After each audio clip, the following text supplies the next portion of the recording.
Hello friends, let's continue with our series. In the lecture number 6, we will be learning about linear algebra basics, vectors and matrices. Let's begin.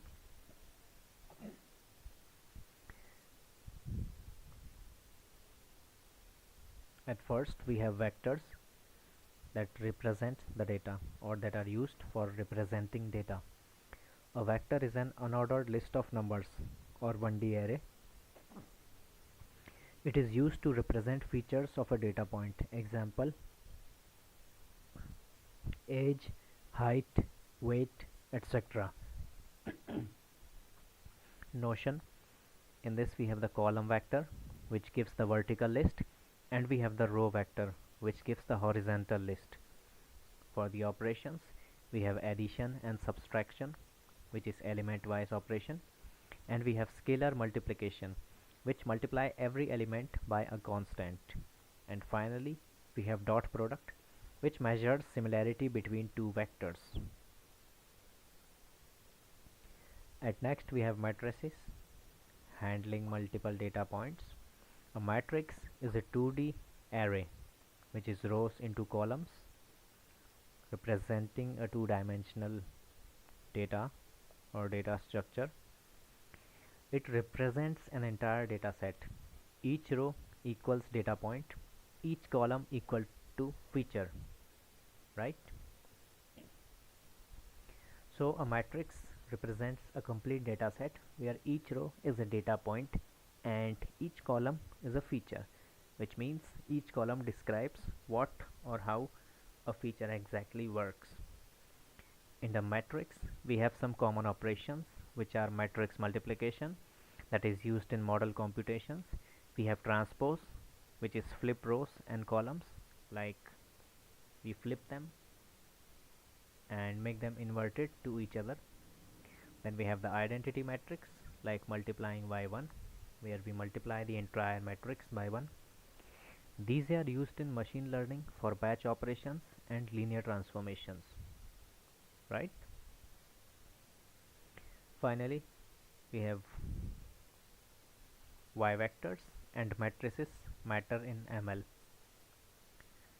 ML models rely heavily on vector and matrix math for feature representation, calculating predictions, optimizing models via gradients. Frameworks like NumPy, TensorFlow, and PyTorch use these structures internally, right? So, what does it say? Why are vectors and matrices important in machine learning? Basically, machine learning models rely heavily on vector and matrix math for feature representation, which is if they want to represent a feature like a terrain, like a bulging, or like a sharp corner or edge or vertices of an element or data. Then we have calculating predictions. So we use vectors and matrices in order to make the calculations in our data, so that we are using these calculations in order to make some model related predictions, right? For example, you will be using these models to, let's say, calculate if a cell has cancer or if a skin cell does not have cancer. It will give out the measurable readings and matrices. Based upon that, you will be reading those and you will be determining, or the model will be determining, whether it is a cancer skin type or a non-cancer skin type. This is how the predictions work in the model. Finally, we optimize our model via gradients. And regarding the gradients, we will learn more as we move further into the course. Alright. And after all these, frameworks like NumPy, TensorFlow, PyTorch use these structures internally. These are one of the most famous or well-known frameworks of your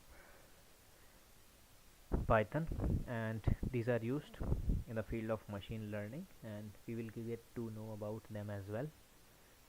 For now, that would be it.